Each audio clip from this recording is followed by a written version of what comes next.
Sacred Symbols, a PlayStation podcast, is brought to you by, well, you. If you want to learn how to support our show, go to patreon.com/laststandmedia.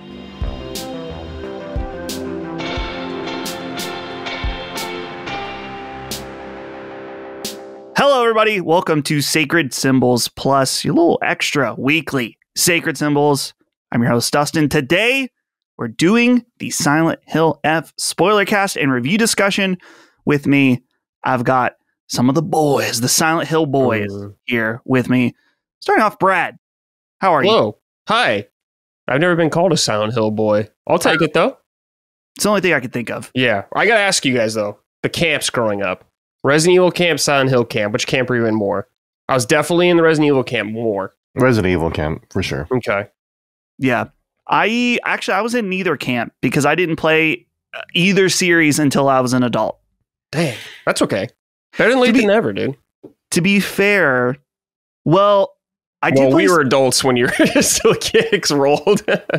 My first experience with Resident Evil was Resident Evil 4 Wii Edition. Oh, really? With the pointer controls. That was pretty cool. Yeah, that was a good version. Silent Hill, though, yeah, I never played any Silent Hill games. And particularly, I mean, when I was growing up, that's when they were not, when I was of age to play Silent Hill, that's when they were not very good. Right. So, but okay, Brad, good to see you. Glad to hear you are well. Moving over, Gene, how are you today? Pretty good. Just published a story this morning about Expedition 33 getting new DLC. Nice. As well as hitting 5 million sales. And yeah, tomorrow I'm heading over to New York Comic Con. Oh, nice. Yeah. I went there 11 years ago. Oh, damn. During my honeymoon, actually. When you were a child? Oh. 11 years ago, Holly and I went on our honeymoon to New York City, and we spent, I don't know, 4 or 5 days there, and one of the days we went to New York Comic Con. That's a fun way to spend a honeymoon, yeah. And it was the first time I met Colin Moriarty. Wow. No kidding. There was at an IGN party there, and I met him, and Dagan was there too. Wow, what the hell? So it was I mean, this was just like, I was just a listener, and that was right before he left IGN. So crazy. When he was big time, the big dog. Big dog, Sea Dog. Yeah, I'm actually getting a bunch of emails right now. I'm seeing them flood in for New York Comic Con, and it's like, you want me to send an email? Dude, when I was at New York Comic Con, I'm sure it's nothing compared to San Diego Comic Con, but man, it was busy. Yeah, I'm sure. I tried VR for the first time with a How to Train Your Dragon experience at New York Comic Con. So, and it was like on the developer version of the Oculus Rift that didn't even have like the depth sensors and stuff like that. So it was kind of cool, but cool. Well, that'll be fun. Traveling is always fun. I feel like, I guess last time I traveled was when I saw Brad for Summer Game Fest, really. So it's been a while. Yeah. But all right, guys, let's talk about Silent Hill F. This is a interesting title in that we got Silent Hill 2 remake last year, and they've been lightly experimenting with Silent Hill during its revival. We got that stupid interactive TV show stream thing that everyone... Was that Ascension? Silent Hill Ascension? Right? Oh my god, dude. Yeah, not good. We got Silent Hill... Is it The Short Message? Yes.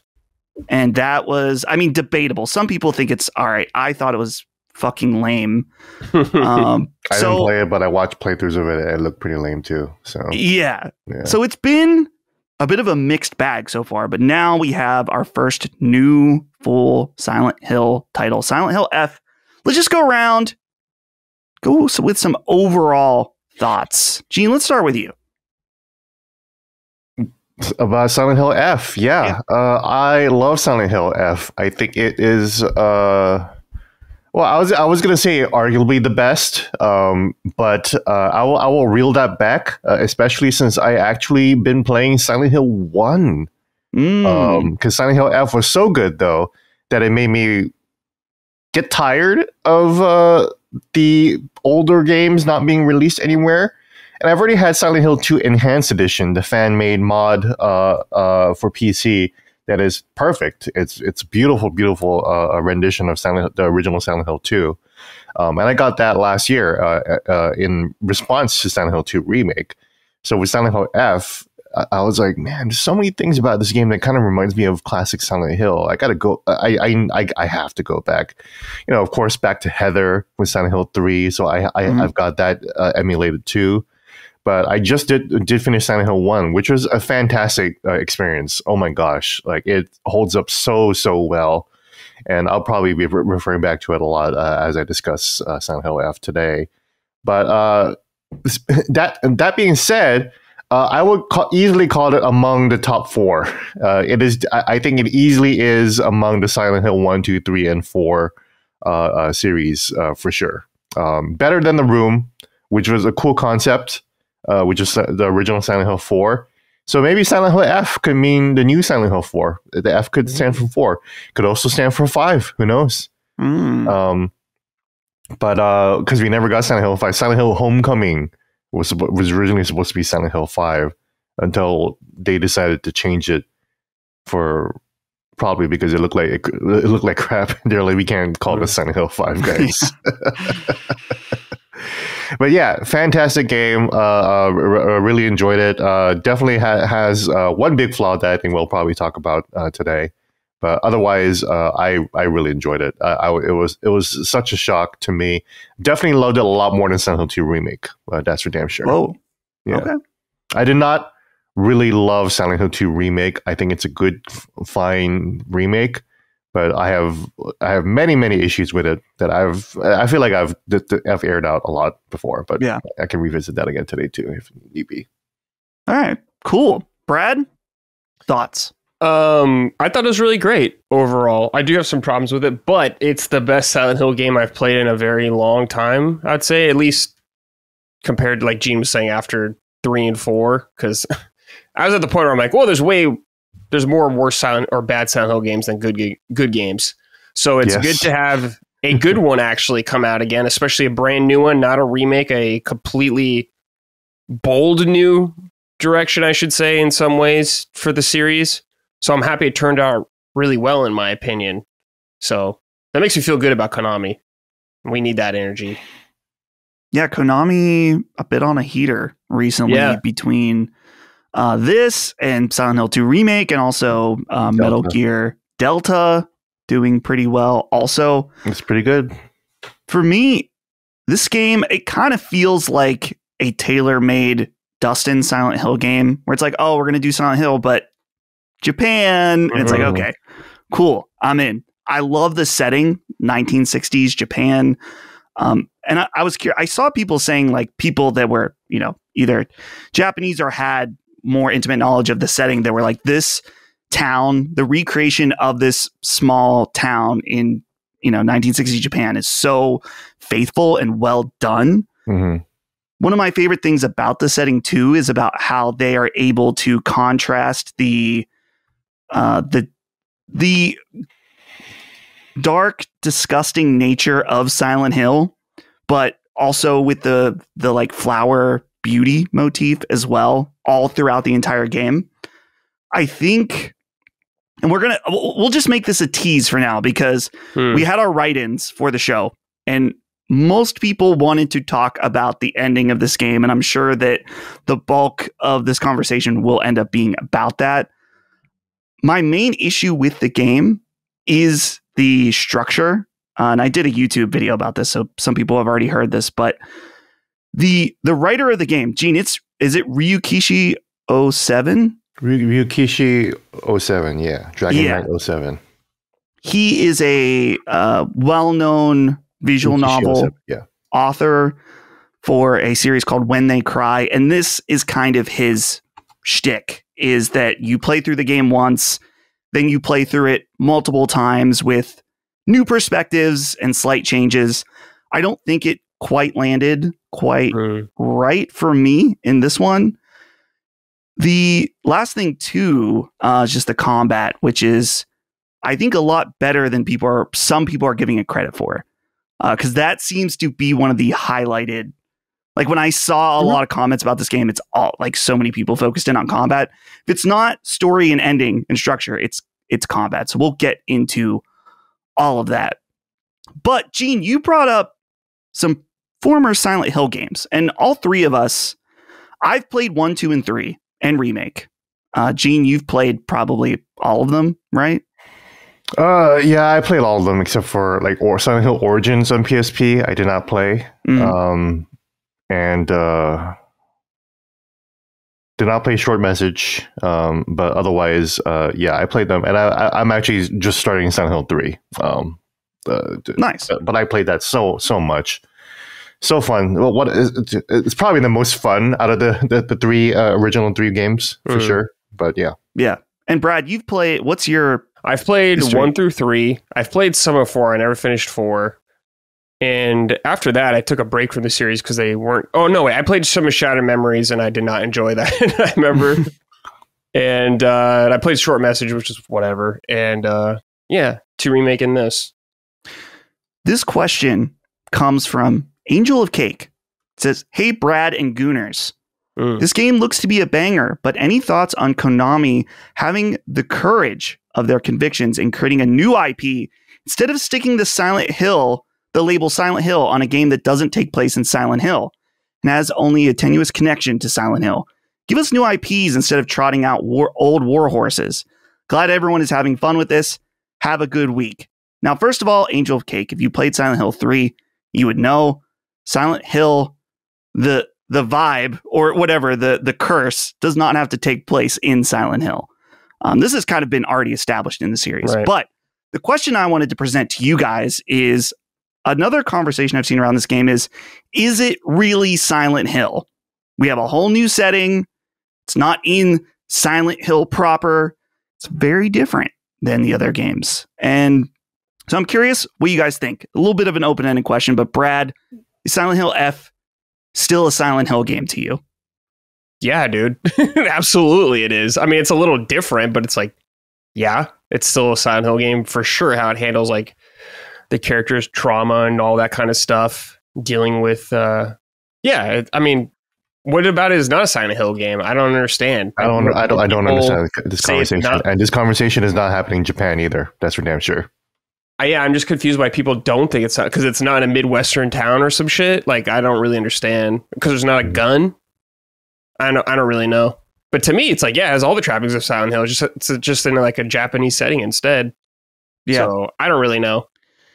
Gene, I'm sure you've seen this conversation going on, particularly, I think, more close to release. But I think now that a lot of people have played it, some minds have changed. But even then, when I was reading on Reddit, some people talking about the game, I was seeing stuff all across the board. And I've seen it on Twitter, too. So what do you think about this? The subreddit is ridiculous. I actually had to unfollow the Silent Hill subreddit because it's become such a weird place where everyone is just yelling at each other about what is and isn't Silent Hill, and it's like, what happened to this community? It's I don't know where all these people came from, and the only guess I can have is it's people like late bandwagon jumpers who jumped on after remake, and so now they're comparing this to remake. Which is still weird because, you know, as Brad says, even if you compare this to Silent Hill 2 or James Sunderland, it's still very, very similar, actually. There's no universe in even lore wise where this isn't a Silent Hill game. This game has just as many connections to the original Silent Hill than any other Silent Hill game could ever have. So I definitely don't understand it. I understand the skepticism before, because Silent Hill F came out of nowhere for me. I was not excited for this game. I was like, whatever, Silent Hill in Japan, that sounds stupid. I was ready, and I've been saying that I think the Silent Hill IP should just die. It doesn't need to keep on going on. There doesn't need to be a franchise of horror games. There's no Jacob's Ladder 2 or 3 or Jacob's Ladder trilogy going on. There's only one Jacob's Ladder movie. So, you know, for me, I think the series could have just ended after Silent Hill 3 and just ended right there. But then when I played Silent Hill F, I was like, oh no, we're back. Actually, I think we're so back. I think that this is a great way. I would love now to see Silent Hill in other cities as well. Silent Hill Mexico, for example. Whoa. You know, Silent Hill wherever. You know. Yeah, I feel like if we were to like break down like what makes a Silent Hill game, and you kind of like made loose bullet points, Silent Hill F would probably check every one. It's like, okay, deep psychological story filled with symbolism. You have, if you want to be more literal, a foggy town that is filled with horrors. You gotta have a foggy town. It's gotta have a foggy town. Yeah, right. I mean, let's be real. That's a core element for sure. Yeah, enemies that represent the current trauma of the main character. You know, like the list could just go on and on. There's an other side. You know, the more horrifying internal aspect, whether it's like the rusty, nasty aspect of Silent Hill 1, 2, and 3, or in this one we get the more ethereal, old, ancient Japan sections. It's all there. And so, yeah, I'm not sure I quite understand. And I think you're right, Gene, about it being potentially Silent Hill 2 remake fans that are coming in and saying that, or people that maybe just have too narrow of a viewpoint and don't like change. Yeah. To me, it's like we've had at least 3, arguably 4 really good Silent Hill games, depending on how you feel about The Room, which I haven't played. The rest are not so great. But anyway, we have a very established canon of Silent Hill games being the same way. If you're going to revive an IP, you got to change it up slightly. But you got to change it up in the right ways. And I feel like that's exactly what they did perfectly, was introduce new elements, keep the core checklist. But I think one of the things that I thought after completing this game is that I had the same feeling and questions after beating 1, 2, and 3. And I was like, they nailed it. I feel the exact same way. Speaking of overall themes, and I guess this is kind of where we can start talking about the story, from Michael Lepre. He says, hey boys, what's your take on the overall themes of the game? It seems to deal mostly with puberty, sexuality, gender roles, adulthood, trauma, among many other things. I found the statement on gender roles to stand out the most. Thanks. I'll go hang myself from a wedding chandelier and listen. Oh my God. Hey, that's actually appropriate for Silent Hill. It's appropriate. F in particular. So yeah, Silent Hill F begins. It has the trigger warning where I think it lists sexuality, gender roles, whatever, abuse, all that stuff. It's all in here. All that trauma, just ready to go. It's trauma. Remember the stickers in the chat that you would have for Silent Hill Ascension? Silent Hill Ascension was a live game that played cutscenes, but it had an interactive element. The only way you can really interact with that game was a chat.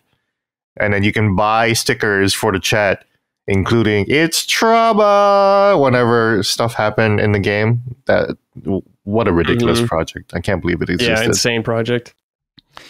So, Gene, let's get into some of the overall themes. I think this is one of my favorite parts about Silent Hill games in general.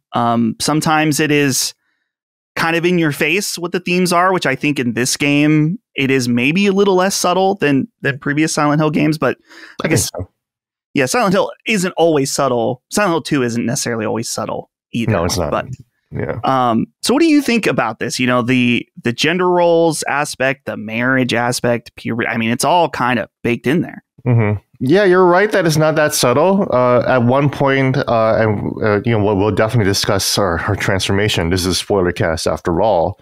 But at one point during Hinako's transformation over the story, she says women are treated no better than animals, you know?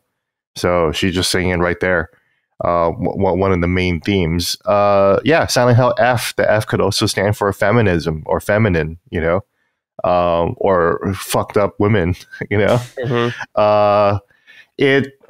The Ryukishi 07, I saw interviews, said that he wrote this story in response to how he saw the women were written in the past. And I think that's a really, really interesting perspective because when you really think about it, all the women in Silent Hill are always have a story that's attached to some man. Their story is always attached to where the man's position in life is.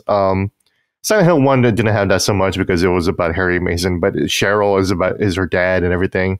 Silent Hill 2, all the women in there are in relation to Angela and her father raping her, you know, or spoilers for Silent Hill 2, his wife, and we won't get too deep, but his wife and James, it's always attached to James, right? And in Silent Hill 3, Heather is kind of called back to Silent Hill to kind of, you know, this happens fairly early on, but you know, she's asked to be pregnant with God, you know. So I think Ryukishi saw that and he's like, it's crazy that all these women's stories are about getting pregnant, getting raped, getting mangled or slaughtered by men or whatever. So he wrote Hinako in a way that is trying to break free from that, you know, because she's surrounded by all these guys that kind of see her, that care for her. They do care for her, and that's something that you really, really learn in the subsequent playthroughs of Silent Hill F, where you don't see like all the discourse about, oh my god, this is about how men are terrible. That's not true at all. It really shows how men are just kind of like also part of the system. They're also kind of like programmed to think about women this way. For example, Shu is the nice guy, you know. You had to do it to him. Yeah, he had to do it to him. You know? Had to do it to him. When you go into his fucking house and he's got that tough ass picture of him, his hands in his pocket, and just looking at it, and it's like he looks like that chill dog, you know, that chill dog meme, you know. Yeah, exactly. Yeah, he's just like, I'm just here, just drugging my potential girlfriend.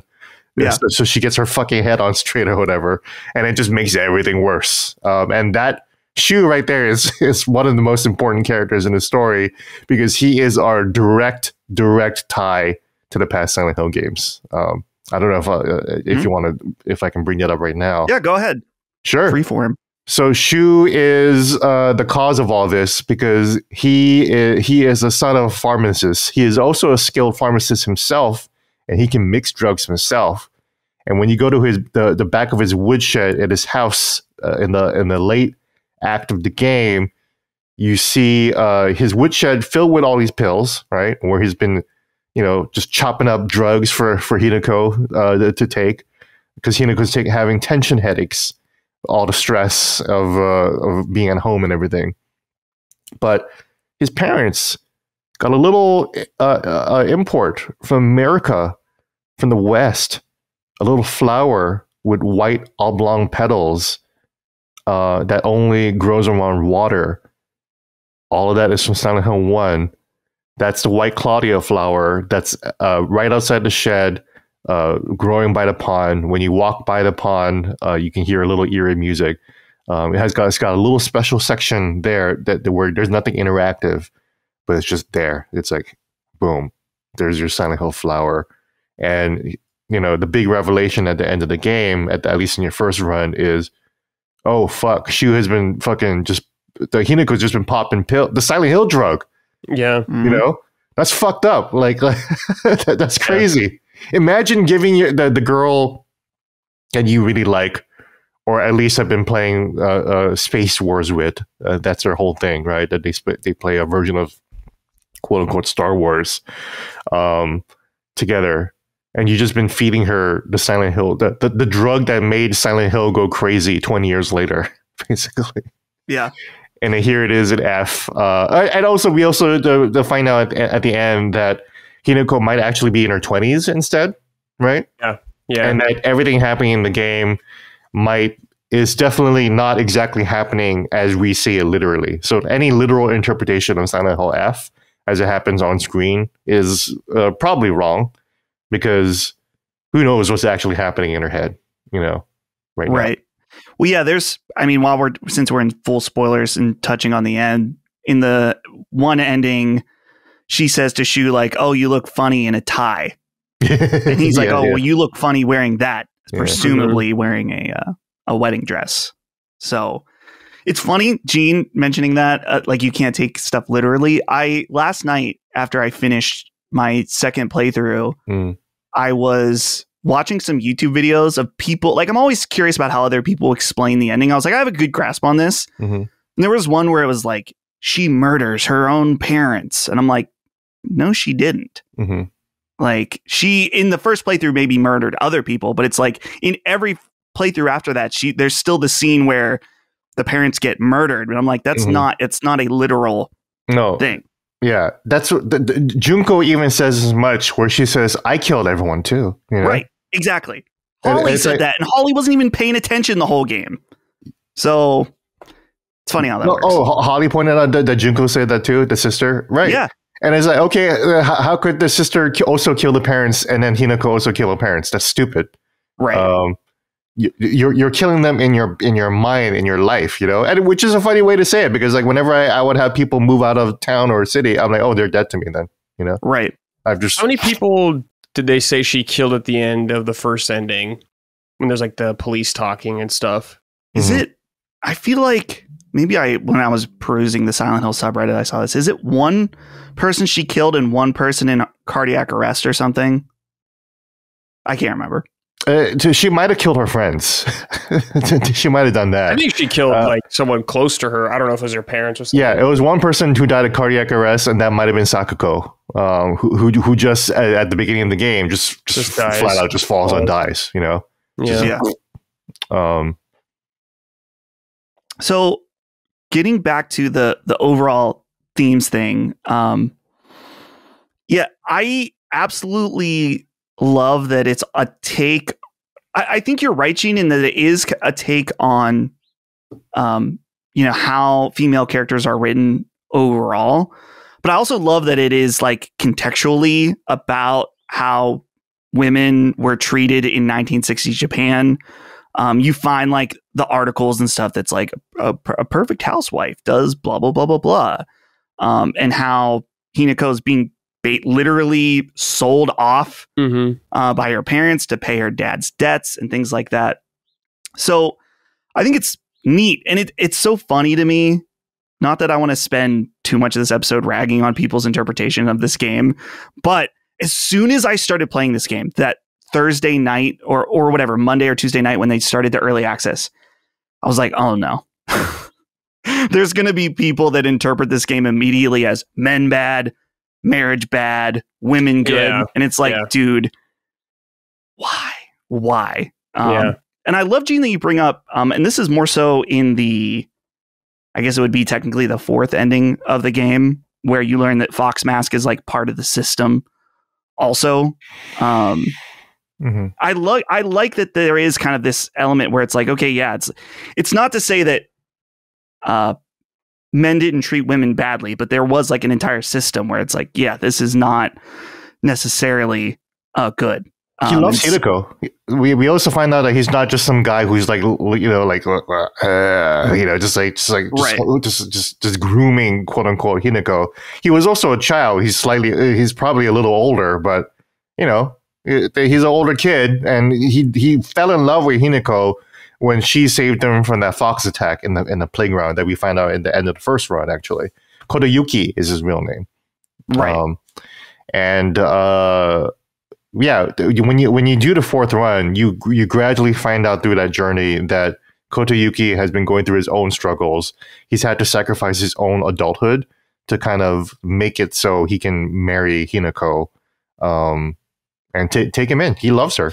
And Hinako also has kind of feelings for him too, a little bit, you know, but she just doesn't like to be forced into this. That's really about it. Yeah, that's like the two endings things with them two split up, and one of them figuring out if they organically can fall in love with him or anything like that. Not that spell or whatever being forced into it that the Fox Demon did or whatever, the Fox God, which is fucking crazy, by the way. When I saw that shit, I was like, holy fuck, dude, yeah. Naruto Fox right now? Okay. Yeah. It's a nine-tailed fox, yeah. Really, really cool stuff. But that's the White Claudia, you know. The White Claudia allows communion with the gods, you know. Yeah. So, you know, you can always question reality, but you know, when we're playing the game and we're playing the story, I think we're meant to understand that Hinako is actually fighting a god right now. You know? Yeah. Yeah. I think there's an element too with the themes that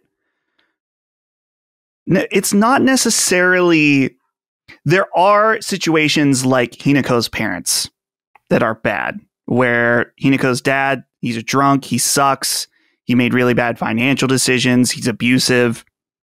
But on the other end too, I don't think the game necessarily portrays this like super strongly, but it's not necessarily like these gender roles, everything about them was bad. Because Hinako at one point, and in one of the endings, was like, well, I can kind of just go and live this new life, and all of my old worries, I don't have to worry about anything. I can just kind of be this homemaker to this guy that seemingly cares about me, and that's kind of great, actually.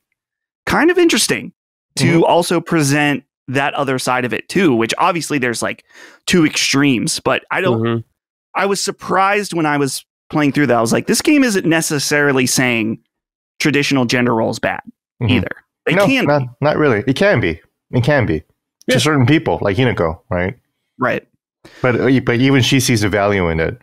Also, back to what you said about the dad being bad. When you play through, so the great thing about this game is when you do New Game Plus runs, like it's not only the ending that changes, like the story in between the actual game will change. When you go to the fourth run, or the quote unquote best ending, where you're finally kind of doing everything, you start seeing flashbacks of the mom and dad explaining why the dad was like this. You find out that the dad actually never hit anyone.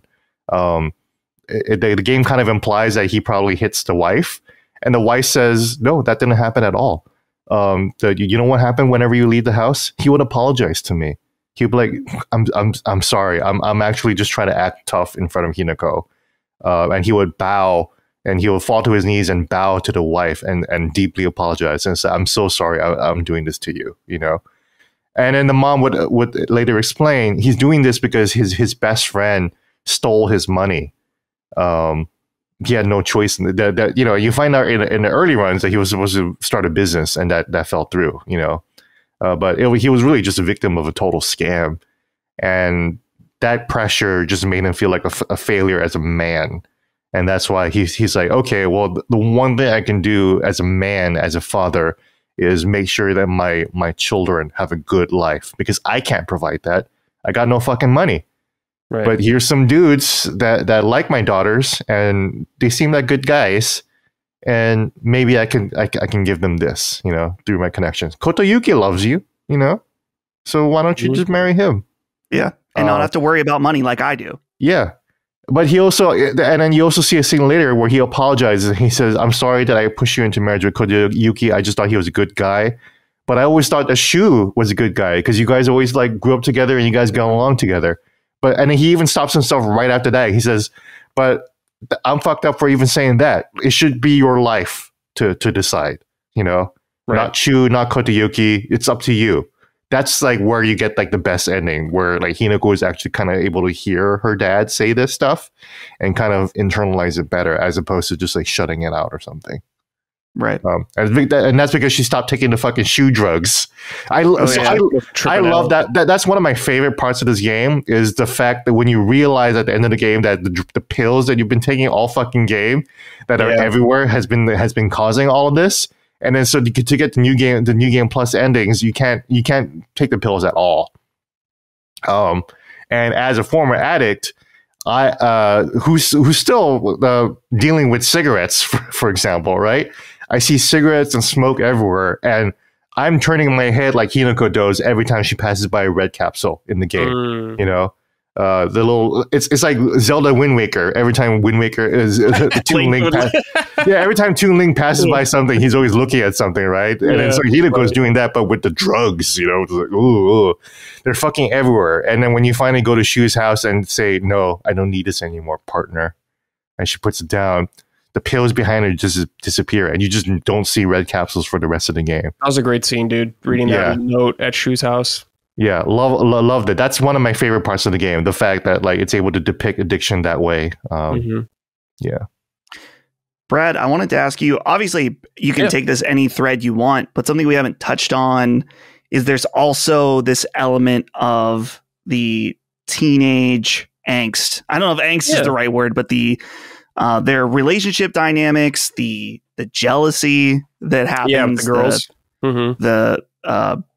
I guess I don't want to say back talking or whatever, but like the amount of hidden rage between these friends. Dude, the notes and all that kind of stuff you're reading when you get to the school and stuff.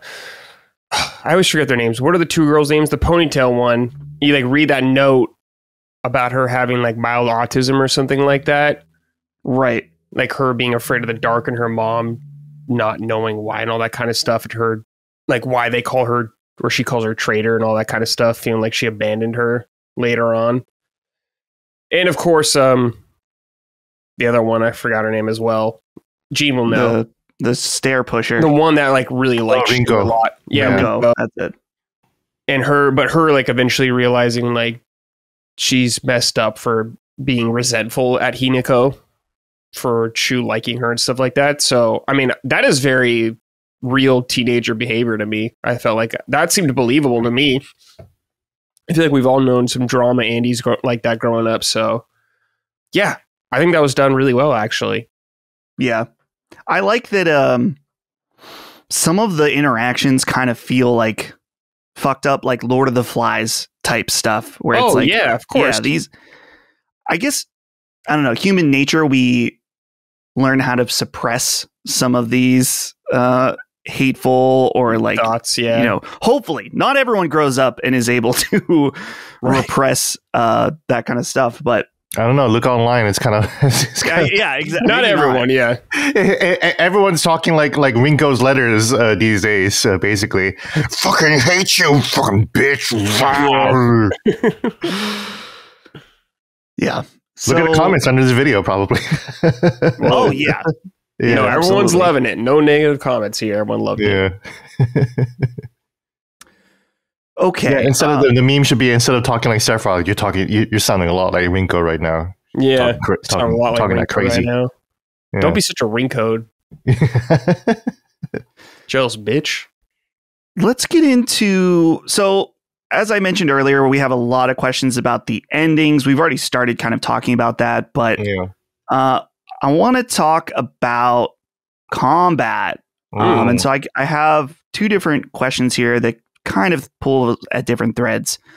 First one is from Monkey D. Luffy, which I just got to, before I read this, I never said or implied what he said here. He said, "Hi boys, I'm with Dustin on this one. I loved most of the game, but just hate the combat. It's so slow and clunky." I'm interrupting. I never said I hated the combat of this game. So I don't know where I got that. He said, "I really wish I could do another playthrough of this game and skip all the bosses. Do you wish there was a mode that we could replay but skip any mandatory fights? I'm fine with dodging and running, but hate the mandatory sections. Thank you, gentlemen." So we can kind of talk about combat however we want, but yeah, the combat, I love the direction where they're like, no guns. We're just doing melee.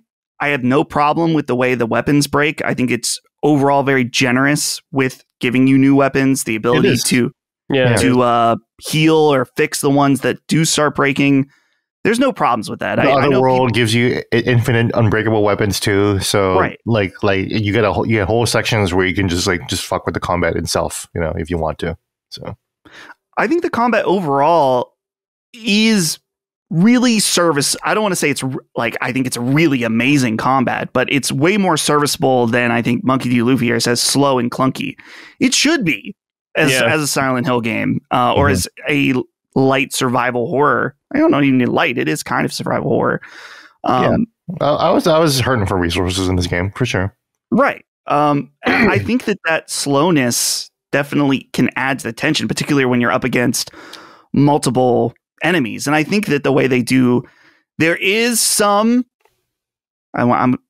take a breath in and out, audience, some Dark Souls influence on this game.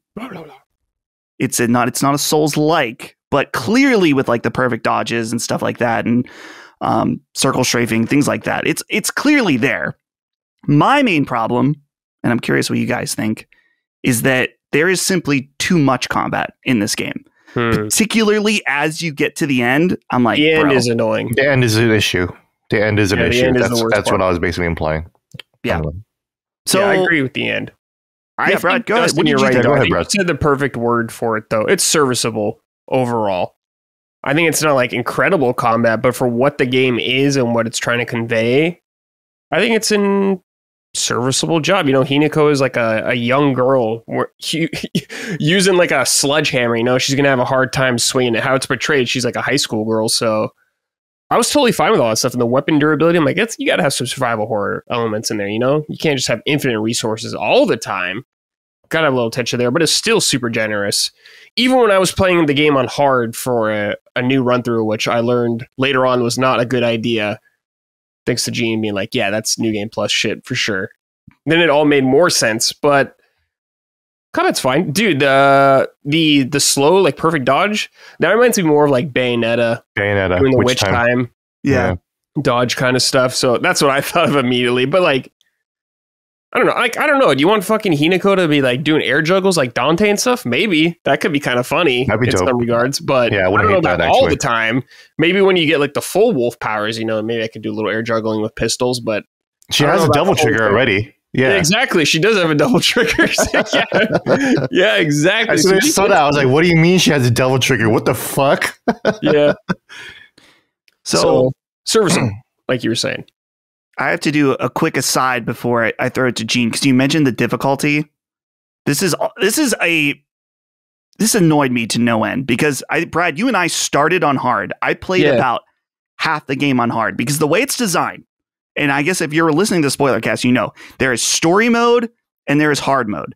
And to be fair, the story mode in the description says this is the Silent Hill experience. The traditional Silent Hill experience. It's in smaller letters, and it's stupid that they call it story mode. But even then, so I started on hard, and then I eventually was like, fuck this, switch to story. Story mode is too easy. Like you can breeze through story mode with very little difficulty. They're going to give you bandages constantly.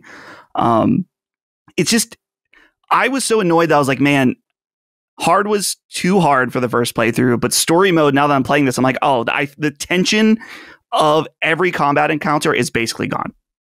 So there's clearly, to me, some kind of balancing issue between these two modes where it's like, or there just needs to be a third mode that's like normal. Crazy idea to have a normal difficulty mode. But I don't know, Gene, am I off base here? I think story mode. So that's the thing, is that because I've been playing the original Silent Hill, I haven't played Silent Hill 3 yet, but playing Silent Hill 1 and 2 in their normal modes, they're pretty easy too. So when they're interpreting traditional Silent Hill difficulty, it feels like that they kind of took that like really, really well and literally.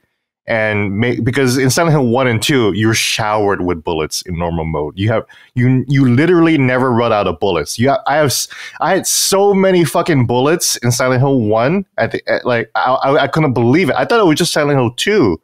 But Silent Hill 1 gives you so many bullets and first aid too. So the normal Silent Hill traditional mode, it's like, but you wouldn't know that unless you played these games that Konami never releases, you know. Yeah. So that's hard to know. It's only like fucking like a couple of thousand people like me who, and even me who had to remind myself that's what the games were like.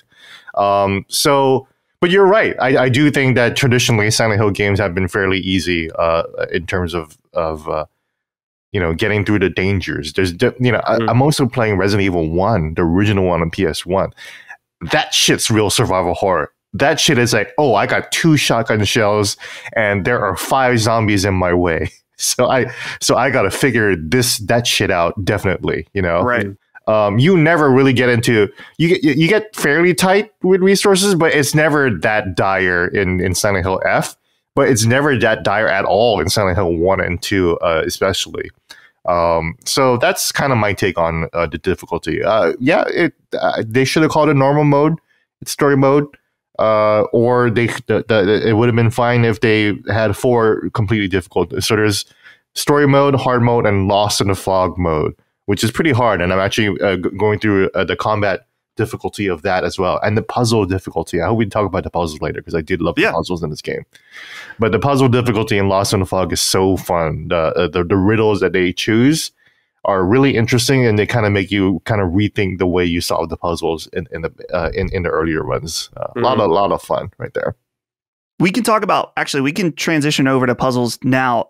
The one thing I want to say just is that about difficulty is I would agree that the story mode is traditional Silent Hill, but I guess my argument would just be that if you're going to create a Silent Hill game that has a higher emphasis on combat, yes, I agree with you. Then there needs to be, you need to kind of break away, or like have traditional, normal, hard, and then you can have your extra hard mode. That's where I completely agree with you, Dustin. That there's so much emphasis on combat here, and so here. Let me step back. Sure. My overall thoughts on the combat system for Silent Hill F is that it is easily the best combat system in Silent Hill history, and that's not saying a lot, right? That's pretty much it. It's better than Silent Hill 2 Remake, because let's be real, Silent Hill 2 Remake was just point and shoot, and then you just dodge, and it was that for 20 hours. Kind of boring. Silent Hill 1 has shitty combat. Silent Hill 2 has shitty combat. Silent Hill 3 has serviceable combat. And this is more than serviceable. That actually has nuance. It has a fucking counter mechanic, which I love doing. And did you guys do the focus attack where you just hold L trigger and then you just hit the light button, and that's an automatic heavy like counter strike attack right there? Oh yeah, that was very useful, and it sends a lot of enemies in stagger. That said, though, there are a lot of required encounters in this game, but I think there's less required encounters than people think. Because I was able to beat this game in like 3-4 hours in my subsequent runs, and the reason why is because I was running like a mad girl throughout every single one of these encounters. When you're in the school, which is like my favorite section in the game. Or not even the school. When you're in like one of Rinko's rooms or whatever in dungeon in the other world, and then you click on a desk, and then suddenly 2 enemies spawn into the room. Your immediate thought is, "Oh shit, I gotta fight them!" Right? No, you don't actually.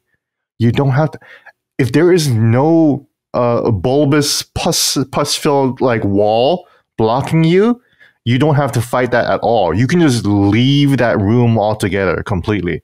Remember the room where you get the Naginata? Cool weapon, right? I was like, what the fuck? Okay, we get this in Silent Hill. All right. She just gets this. That was a cool twist, right? But when you get the Naginata, there's an enemy that spawns into the room, right? You think, this is the enemy that I got to deal with the Naginata. No, grab the Naginata and just get the fuck out of the room. Just leave the enemy there. So you can run through a lot of it. The only real force encounters are the ones at the very final act of the game, where it becomes a gauntlet, and that's where I think the balance of the game just kind of gets super fucky wucky.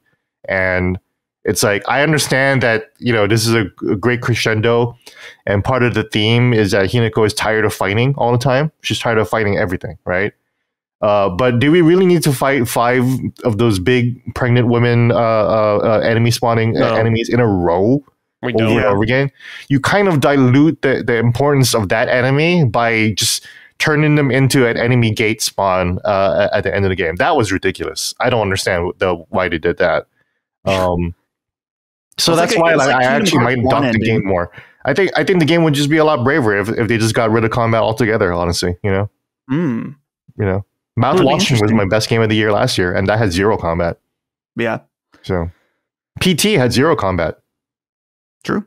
There was that Polygon article where the headline was, Silent Hill F makes me glad that Hideo Kojima never got his hands on Silent Hill, which is such a bait title, which worked because I clicked on it. And the overall article was fine. Like, I understand what they were trying to say, in that Silent Hill F does handles women's issues a lot better than Hideo Kojima has, right? But you forget that Hideo Kojima's strength in storytelling is not so much like in the actual writing of the things, even though he's good at that as well, but it's how he's able to convey the story through gameplay, through as a video game, right? Yeah. And people forget that PT was the Silent Hill game that finally fulfilled the dream of no combat Silent Hill. And look what happened. It changed the entire survival horror genre forever. That's what Kojima did with a 40-minute demo, right? So, and then Silent Hill F was like, no, forget what he did. Let's make more combat into this, actually. Yeah. And that was an interesting choice, for sure. Gene, you mentioned you wanted to talk about puzzles.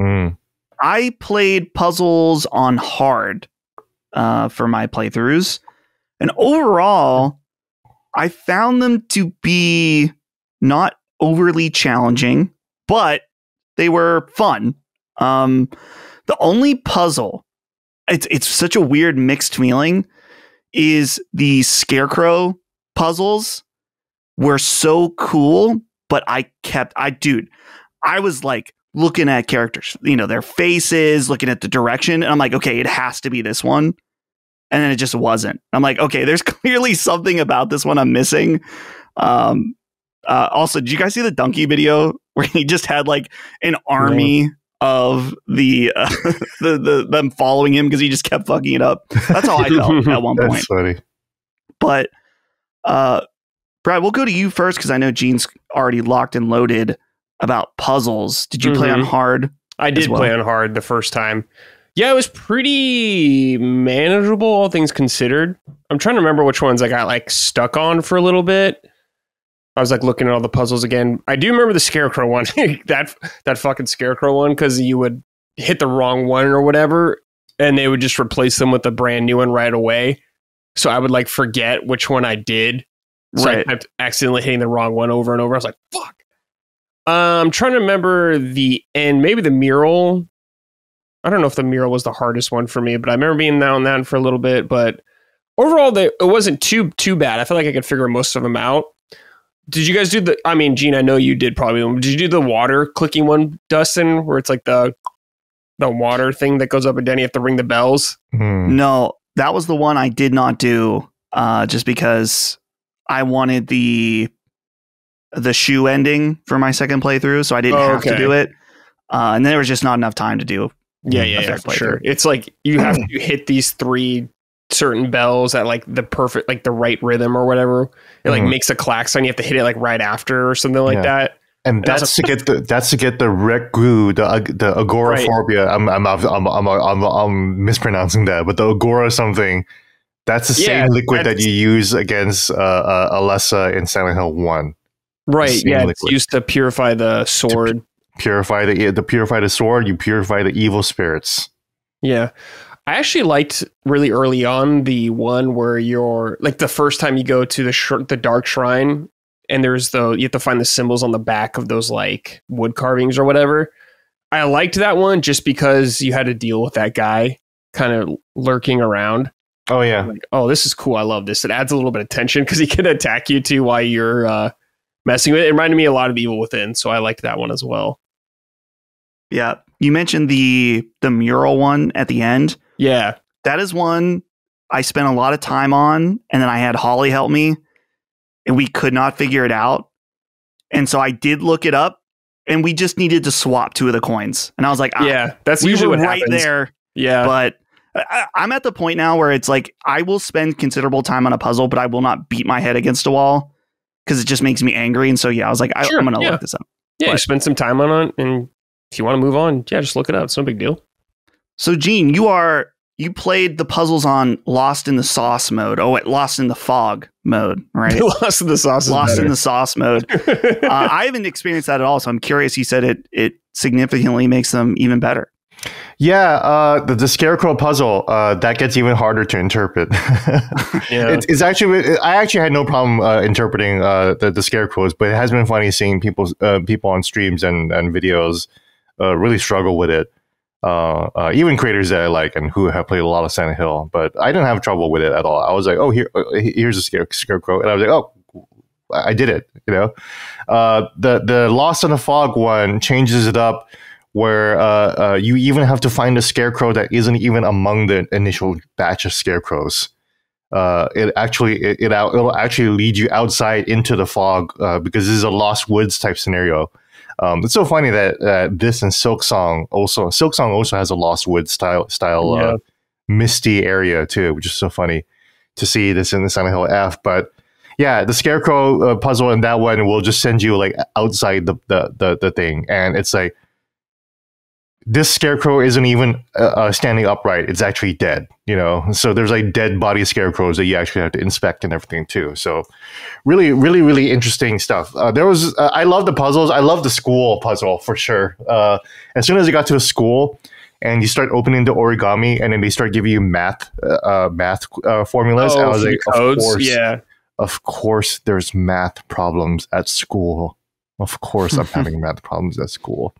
I loved that shit. I loved having to open lockers. The school, that's probably my one criticism of this game compared to the other Silent Hill games, and even just in general, is that it's too bad that the only real two notable locations in this game are the school and the Shimizu house, Hinako's house. Both of them are excellently designed levels. I love them so much. They're beautiful. They're well laid out, and they're so evocative of like the school itself. Like really feels like a school of that era. But otherwise, I wish there was more, to the town that we can explore. It meant, of course, this is very Silent Hill cliche or cliche in general, but it'd be cool to go to the Ibisi Gaoka Hospital, right? Dude, we don't need to go to another hospital. Yeah, man. Let's fucking go to the hospital, baby. Hell yeah. No, we go to the hospital all the time. Yeah. So, but that's so. Let me make this point real quick before I forget it. I like that Silent Hill F goes back to Japan for Japanese horror, because the Silent Hill series, if people might misunderstand because they see the Midwestern and they see the white guy as the main character, but the Silent Hill series has always been really, really part of Japanese and Asian horror in particular. And this is how I got reminded in Silent Hill 1. So slight spoiler for the second area of Silent Hill 1. But when you go into the hospital in Silent Hill 1, it's 3 floors, right? And as you're exploring the floors, you're like, oh, I can't get into the second floor. Well, let's try the third floor. And you try to go all these different floors, and you go back into the elevator, and then all of a sudden there's a 4th floor that just appeared out of nowhere, and you're like, that's cool. And they're like, oh my god, a mysterious 4th floor. As an Asian person, though, myself, we grew up understanding that the number 4 is our number 13. Unlucky number 4.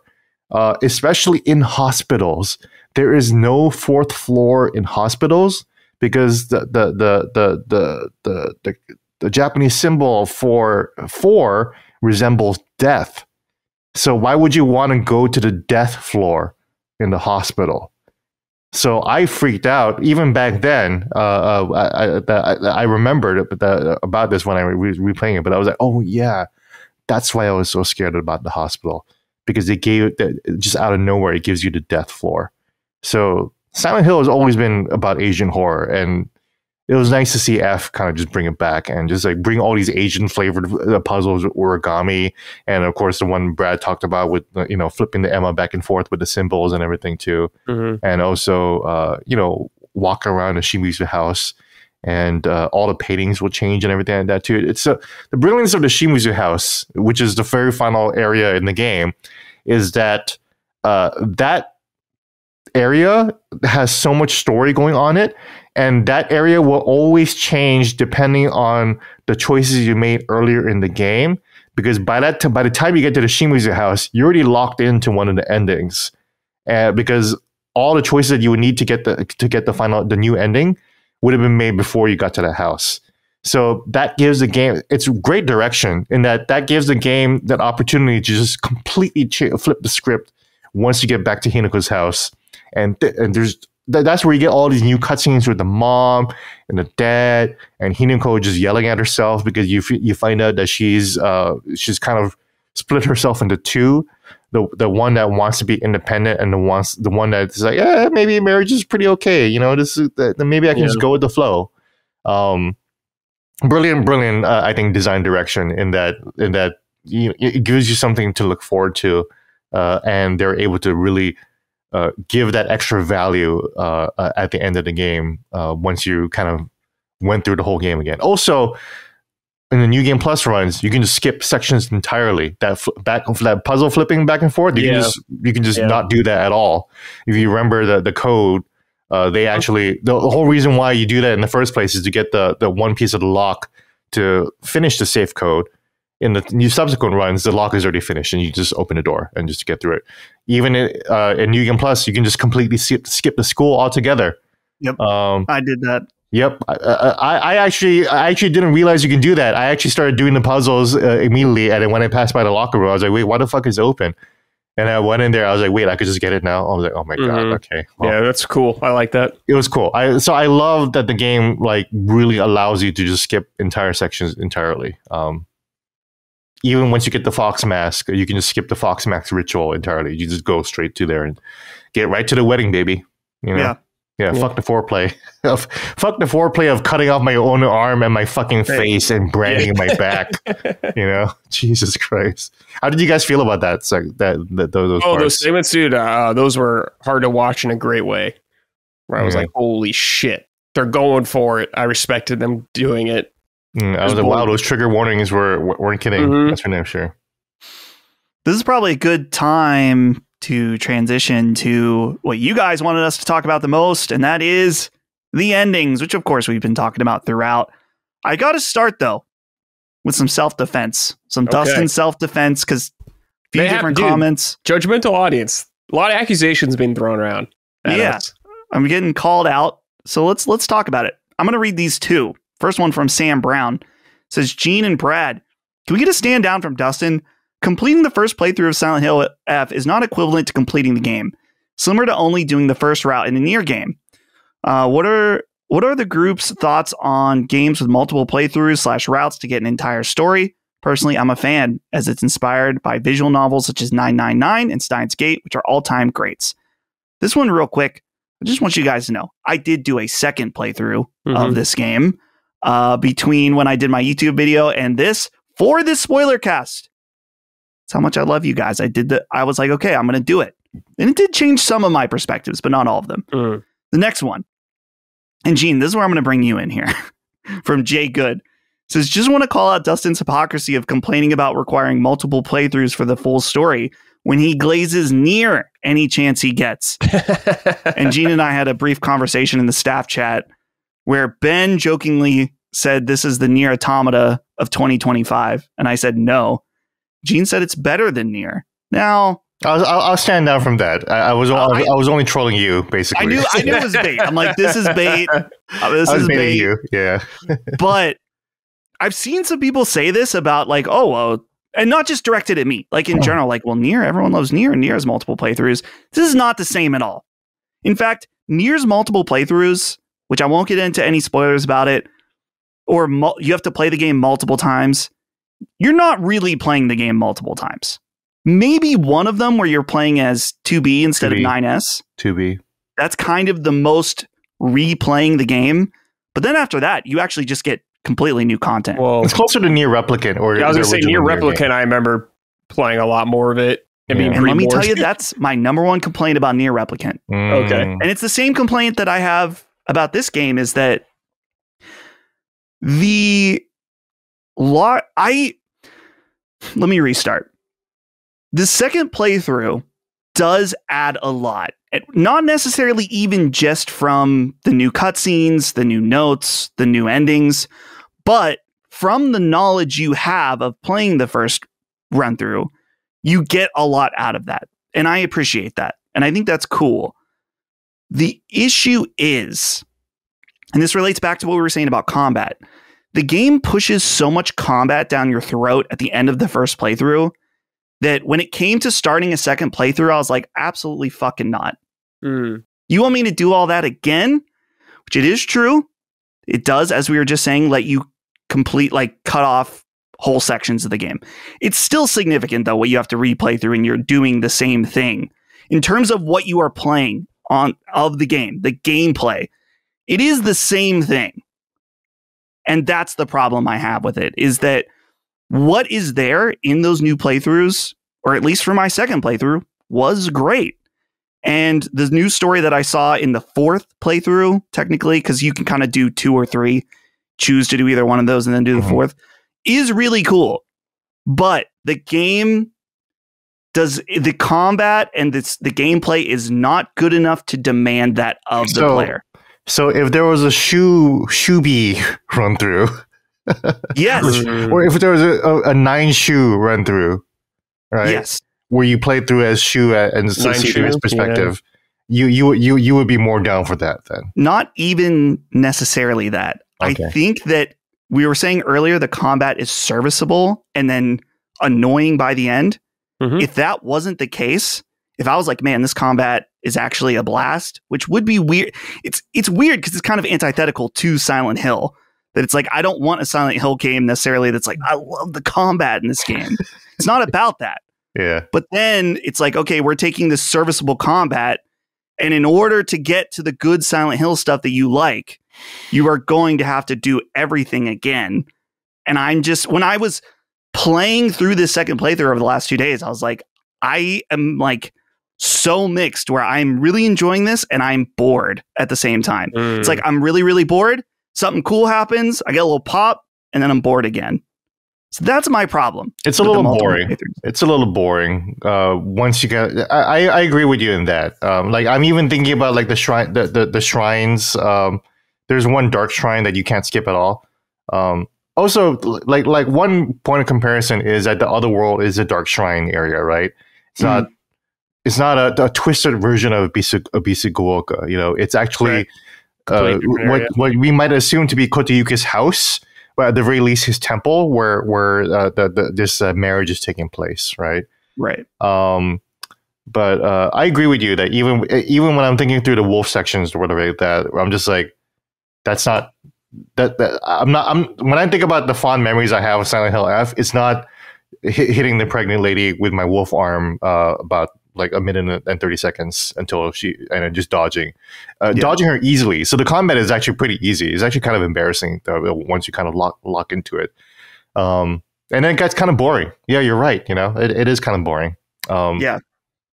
They needed a fun like unlock all the counters in the end you can't skip. So yeah, they need a fun unlock weapon early on. That was like really changed it. I know you can get like the lightsaber, but that can kind of break too, and you can't get it right away. You have to get to the point. That's why the third ending I got immediately was, or actually the second ending I got was to purify that katana. Yeah, because that sword is unbreakable and it is really, really strong, although not as strong as the lightsaber. And you guys haven't played through the all 5 run-throughs. If you get all 5 endings, that little lightsaber that's got like a little chub, you know, it's a little light dagger, really, right? It goes full mass, baby. At the end, it goes longer. It's a long ass lightsaber. It's a heavy sword, and it is actually the strongest weapon in the game. That is breakable, but that's why you have the Omamori, which I love the charm system in this game. We haven't really talked about that. If you get the katana or whatever, and you finish the playthrough with it, do you get to start a new playthrough with that weapon, or do you can only get it? Well, you don't essentially start with it, but once you get to to the tree again, right? No, not even to the tree. Once you get to even before the scarecrow puzzle. Oh, you get it then? You get it really early in the game. I wish they'd just let you keep it the whole time. Like if you unlocked it, you just get to keep it. Like a Resident Evil game. When you unlock a weapon, you just keep it on the next one. Oh, sure. Yeah, that'd be nice. But it'd be weird if you ran out of your mom and dad's house at the beginning and you just have a katana. I guess, but it's like there's not a lot of combat at the beginning. Yeah, it'd be nice if it was just equipped on you, at the start. Yeah, but it's like we're doing New Game Plus here. It's like we can get a little weird if we want. It's fine. Yeah. So you have to go through the first running away from the fog and there's nothing there really. sections, and then you get through that puzzle that you can skip in the Dark Shrine. And then once you get out of the haze and you're trying to get to Rinko's house, and right before the Scarecrow puzzle, the second Jizo statue that you need to complete to get the sword is just waiting right there. and also you can run over to the shed nearby in that same field and pick up the lightsaber for that you earned from the UFO ending, which the UFO ending is hilarious, by the way. Yeah, I was happy that was there. Yeah, it was good. But yeah, the combat is significantly easier to get through once you get that sword. So that's why you're right, Dustin. I was like, I don't want to do this combat again with fucking steel pipes and sledgehammers. I want to judgment cut my way through the next runs. And sure enough, it made it a lot more fun to just kind of run through the rest of the story with a katana and just slicing and dicing your way through. That was a lot of fun. So let's go to Ronnie Barrier. And I think this is a kind of a fun way to frame our discussion about the endings. He says, "Hey, fellas, what was your favorite ending? Did any of them especially land or help recontextualize the story for you? Personally, ending 2 with Hinako's cut off face screaming at you into the credits made it difficult to sleep after feeding my 9-month-old at midnight. Gene, still waiting for you to change your profile picture to laid back shoe." So... dude, that would be a sick profile pic, but you'd be breaking a long-standing profile pic. Yeah, every time I do that, people hate it whenever I change my profile pic because I choose Kirby because he stands out. He's pink, he stands out on the timeline. It's like, that's Gene right there. Right. Yeah.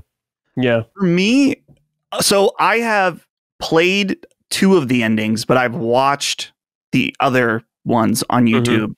Whatever, fake fan, I guess. But after knowing what they all are, I think, bold take, my favorite ending might be the first ending, but not if you just play the first ending. I think that the story of Hinako is at her wedding, good guy Shu, drugged her a little too hard. She loses her fucking mind and kills people and is on the run. That to me is so crazy, the craziest ending. That's a pretty crazy ending. Yeah. It's not necessarily the most exciting or the most satisfying thematically, but as far as a pure horror ending, I think that's kind of cool. I think you're Dustin. I'm with you. It's a really good ending. Now, something I wanted to ask Eugene about, and then you can take it any direction you want.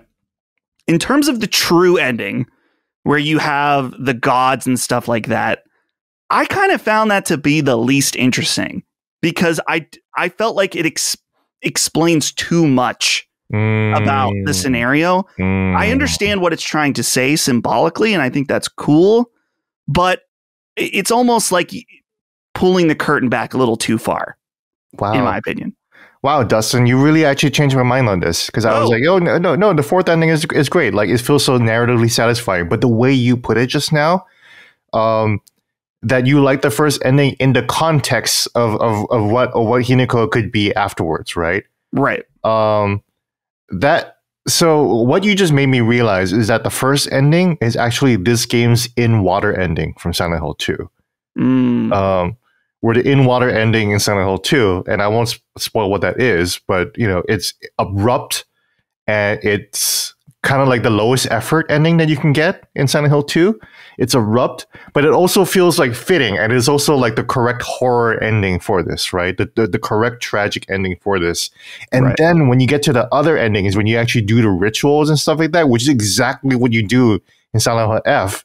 You're conducting some ritual, get all these answers, and you get all this context, and it's I'm kind of getting a lot answered here, but I'm not sure if it's as compelling to me. Maybe I'm gonna have to agree with you now, Dustin. Whoa, I think you're right. I think I do because because the in-water ending is still my favorite Silent Hill 2 ending. And that it's just the ending that I just go for. I think when I do my subsequent runs of Silent Hill F, I think I'm just gonna fuck off and just take those pills, baby. Just chomp them down. I love the scene when all the pills are stacking. I love that. I love that scene. Yeah, and I think that for me, the music is and you're just oh my god, it's the fucking pills. It's the pills, dude. And I think that I I knew that there was probably something going on with the pills, but not necessarily to the degree that what happens in the ending. So it was like a very satisfying twist for me where it was like, okay, I was in the right direction, but not necessarily, full blown what the game ended up doing.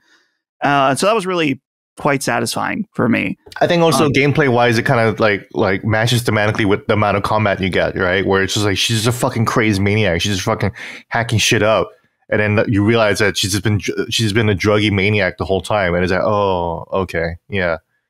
It kind of makes the combat sections a little bit better, actually. Yeah.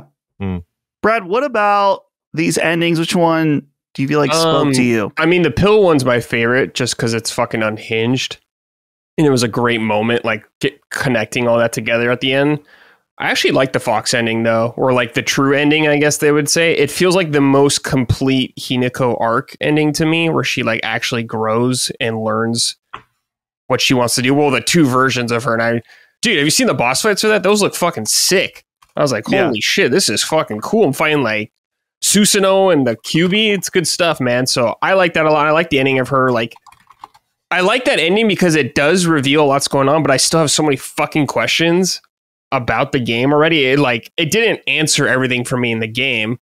It gave me context about like the doll telling you like the exact opposite of like the fox, and it's ended up being these two warring gods and all that kind of stuff.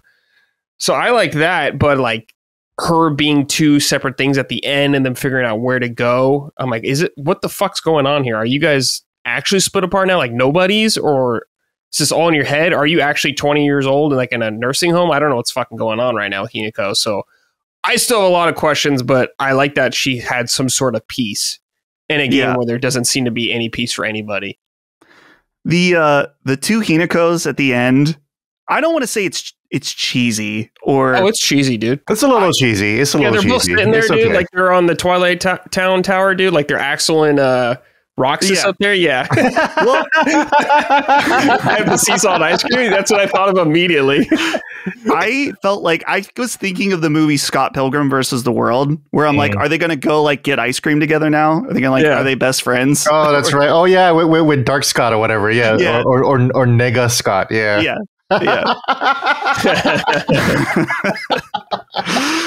Yeah. Oh man. Yeah, I didn't hate it, but I was like, oh.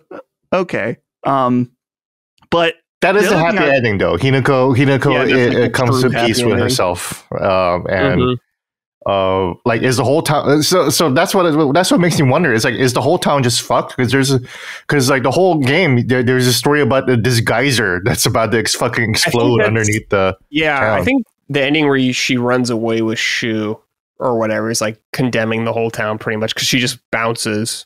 So I don't know. Maybe she managed to save the town in some way because it was like the fox god keeping that poison at bay or something like that. And they reached some sort of understanding at the end. I don't know. That's why I'm like, I still have so many fucking questions. They definitely don't answer everything in the game. No, they don't. Yeah. Yeah. The Shu ending is the one that I did for my second playthrough that I got last night. And it's interesting because in all these YouTube compilations, I don't know if the game officially calls it the good ending. But I'm like, it's not necessary. I mean, everybody, the whole town being evacuated or hopefully. They're calling Shu ending the good ending? That's what some of these YouTube videos in the timelines, they're like. The good ending is like the Fox one and like the Twilight Town shot, dude, the Kingdom Hearts shot. They're calling that one the true ending. Okay. All right. I don't know. I think it seems better than the Shu one to me. That seems like a quote gooder outcome. Yeah, because to me, I interpreted it as she's still in Delulu land, and then she just fucking just enabling that. He's like, yeah, just fucking keep taking these pills, bitch. You know? Yeah, take this Tylenol, become autistic like Sakuko. The Shu ending is so. Sakuko is literally autistic, by the way. Yeah, she is. Yeah, the Shu ending is so interesting to me because it's like, okay, clearly. Shu is kind of set up that it's like he is the childhood sweetheart. He's the one that always treated her like an equal, unlike, which is what she's always wanted, is to just be treated like an equal. The boys don't want to play with her because she's a girl. The girls don't want to play with her because she plays with boys. Shu's the only one that's able to meet her where she is. Unfortunately, Shu is extremely tainted because he was drugging her. Yeah. So it's like, well, he's kind of the right guy, but he also kind of sucks.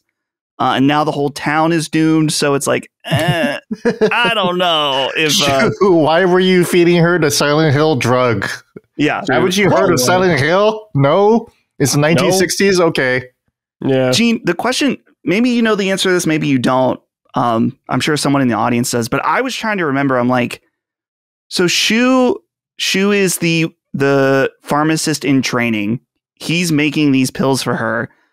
Is there a lore part or something that I'm not remembering where his intentions become slightly more nefarious, where he's like, oh, I'm going to start giving her these pills once the wedding set up in order to try to get her to push her in the right direction.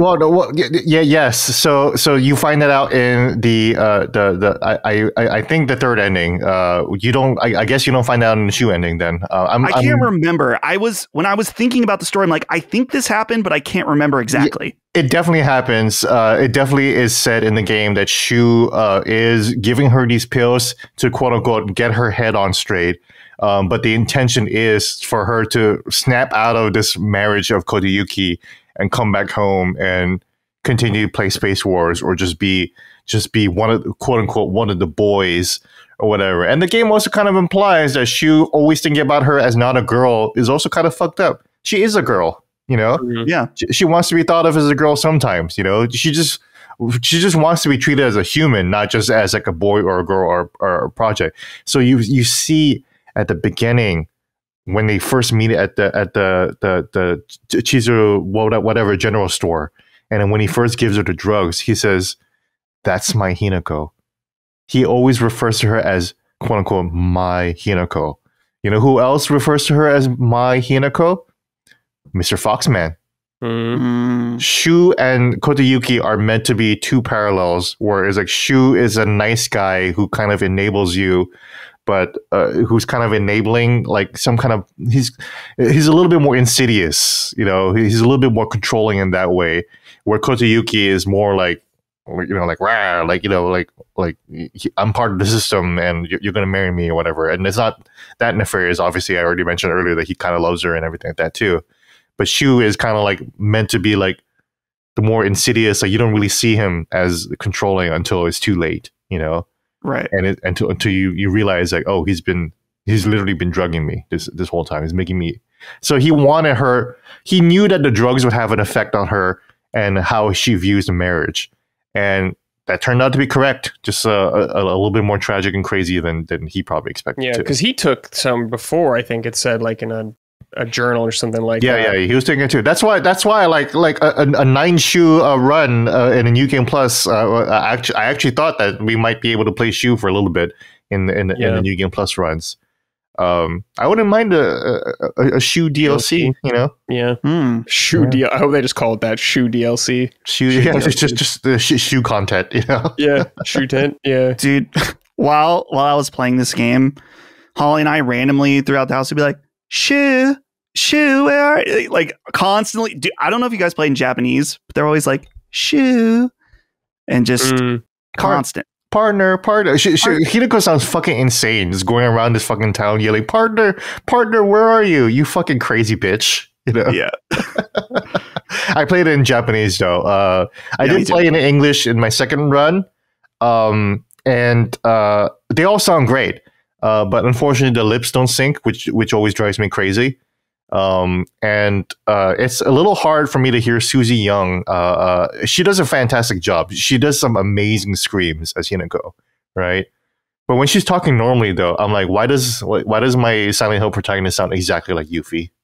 Because it is Yuffie. Yeah, you know, when she gets crazy, then she sounds amazing. She does a great job. But then when she's talking like regular, she's like, man, she just sounds like an anime ninja girl. I'm sorry, it's a little tough. Is there any other elements of the story that we haven't talked about that I've forgotten that we want to touch on? I have one final question to kind of wrap things up, but if there's anything else? Story-wise? No, I can't really think of. Or anything else in general, really. I feel like we've covered, we covered combat puzzles. There's a lot of little subtle scares. In the New Game Plus run, there's a new open house in the very beginning of the game that you can run into, you know? And then when you walk into, you hear some giggles. And then when you solve a little puzzle, a very simple puzzle that involves no combat, just finding a key and opening boxes or whatever, you walk into the hallway and there's like a little doll of Hinako just standing there. And Hinako just goes, and then you just walk past it, and that's all that happens.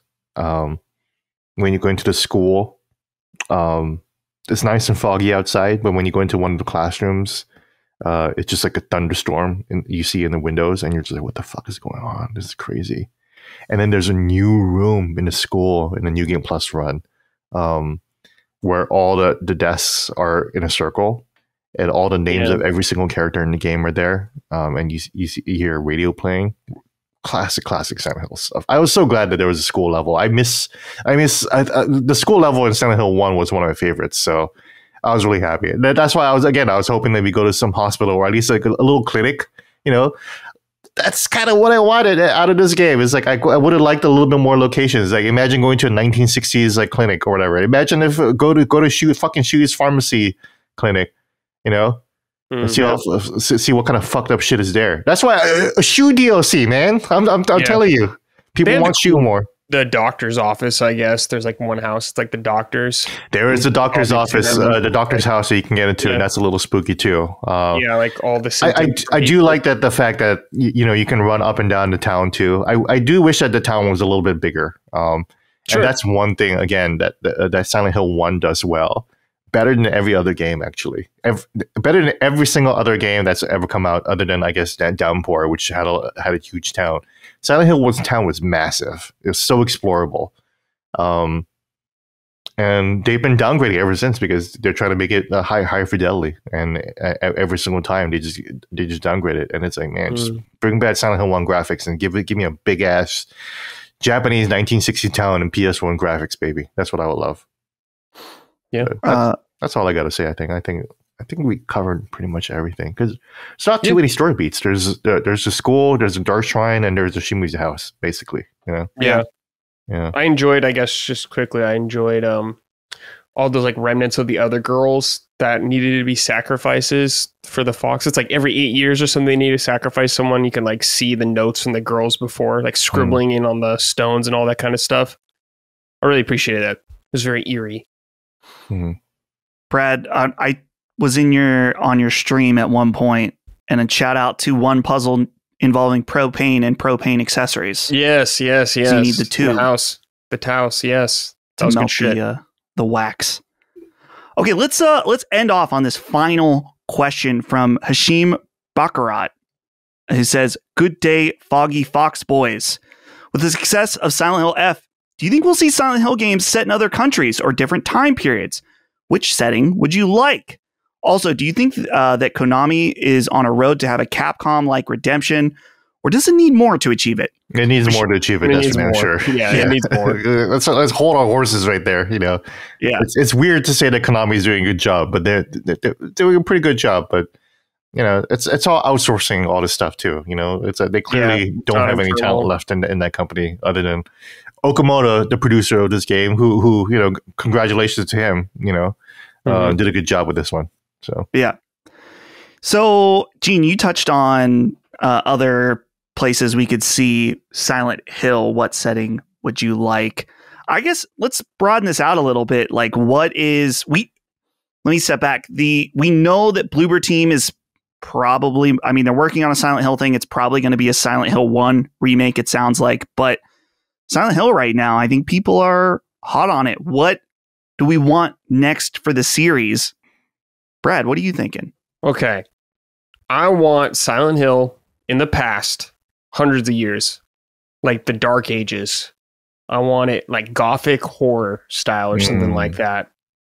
Imagine that setting, man. Castles, tripping out, fucking like people think there's vampires or some shit or werewolves. That's what I want. I want a gothic horror Silent Hill. Okay. Yeah, actually see like gods, you know? Yeah. Like, because they believe in God so much more fully than we do. Or like some demon, like demon shit. Yeah. Yeah, the sun becoming alive or some shit, right? Mm-hmm. Yeah, that'd be dope. Gene, what about you? Yeah, I would. The one thing I'm disappointed about is that the skepticism I had with Silent Hill F is like, oh, it's Japan, and it's like we have so many games about Japan, and the 1960s is interesting that we don't get a lot of games from that era, and Right. Making sure I'm still connected. Okay, and we don't get a lot of games from the era, but. Yeah, I would love if they're really going to outsource this, and I would love them to outsource this to other teams in other countries and be like, here, make your own Silent Hill based on your country and the myths of your country and your culture. So Silent Hill Mexico, find a Latin American team and do that. Not to sound too woke, but it's like, hey, Silent Hill Atlanta, the southern area, Jordan Peele is making OD, right, with Kojima. Yeah. Imagine if Jordan Peele made a Silent Hill, and it was all about his special brand of bringing of analyzing racism in horror, right? Like with Get Out and Nope. It'd be interesting to see a Silent Hill directed by Jordan Peele, and something like that, where it's like, oh, here's other cultures, and here's how they deal with horrors and traumas and wrestling with their own beliefs in God and everything like that. I think that'd be fun. Silent Hill F unlocked the potential for me. I was like, okay, I can see where this is going. If this is really where the series is going, let's keep it going. I don't know what to do about combat. That's why I like Silent Hill Shattered Memories, even though it is kind of annoying to play, because they try to have a game that had no combat, and then they had all these annoying action running away sequences that aren't really all that fun to play. But then it's interspersed by these cool exploration parts, right? And that part's always fun. So I'm still waiting for the day where a Silent Hill game is either has really good combat but we already have Resident Evil for that. So it's like, PT. Yeah. PT was good too. I don't think I have a specific location or era. The only thing I felt like this game was missing, and I honestly don't even know how to replicate it, is that this game was missing a Silent Hill weird quirkiness to it. Maybe not quirky is maybe not the right word. I love in Silent Hill 2, like Stephen Lynch shit. Is that what you're talking about? Yeah, like when you're there's what's the kid, the fat kid in Silent Hill 2. I forget his name, but yeah. Yeah. Like you run into these weird characters and they are all kind of experiencing Silent Hill slightly different. Mm. And I think, Brad, you said David Lynch shit in there. I was like, yeah, that was always my favorite part of those first 3 games.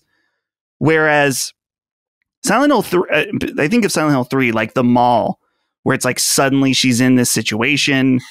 And it's not necessarily like, oh, I gotta escape here. In fact, Silent Hill F starts out, I'm like, they're kind of taking this, I don't want to say too literally, but there wasn't as much of an ethereal nature to the entire context of everything. I guess it's still there.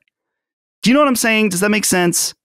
I feel like I'm not explaining it well. I get what you're saying about the characters. I do think that the weird sense was still there with the fact that Shu is always disappearing and then reappearing all the time. Yeah. And that, to me, was also an interesting callback to how when you play original survival horror games, you run into other characters, and they're just kind of in your life for like a couple seconds, and then they just fuck off, and then all of a sudden you're completely isolated again. I always enjoyed that feeling of isolation where it's like, oh, my Barry is gone now, fuck, and he just left me with his lockpick, and so I feel like Silent Hill F also kind of try to recapture that energy of, here's a character, here's Shu speaking some nonsense to you, and then you turn around and he's just fucking gone, and now you just got to play the game by yourself again. I do think that I think that the game was able to retain that energy, but I get your point about other characters. Like Shu and Rinko aren't quite as interesting, or at least as intriguing as Angela, for example, like just running into her and she's just like lost, You know, like in Silent Laying Hill a 2. knife in her hand. Yeah. Yeah, she's got a knife in her hand and just like, hey, are you okay? Are you okay? You know, Yeah. it's like Billy Bob, what are you doing? I can't believe we forgot his name, but anyway, Billy Bob, what are you doing? Yeah, I'll look it up. Yeah, look it up. But I totally get your point about different characters acting weird, because like Shu and Rinko are familiar to Hinako, and they're supposed to be familiar to us. So when we see them, it's a little bit of a relief until we realize that they're acting weird. Yeah. We don't really get that sense of like, oh, Rinko. Yeah, I guess I liked that though. Like I don't mind like weird characters, but I was kind of happy it was different. You know, it felt like it wasn't trying to just replicate Silent Hill 2. Exactly, it was personal. Yeah, so I was like, okay, that's cool. Like I love Silent Hill 2, but I don't need everything to I don't need every element from Silent Hill 2. I guess that's what I'm saying.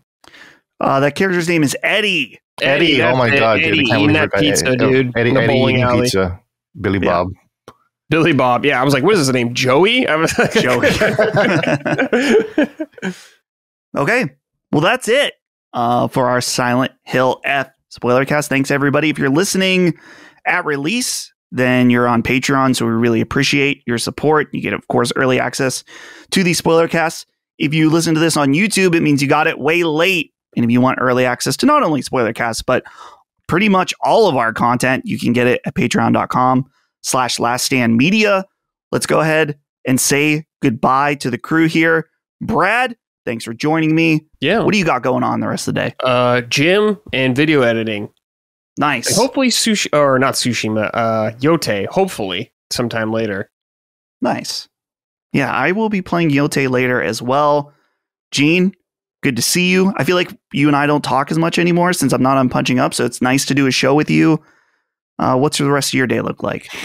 Just packing and making sure that everything's okay before I head over to New York tomorrow. Nice. We'll hopefully get to see some Resident Evil 9 when I'm up in New York, and we're having my good pal Susie the Sphere Hunter, who will be up there too. So, okay, be good times. Nice, cool, dude.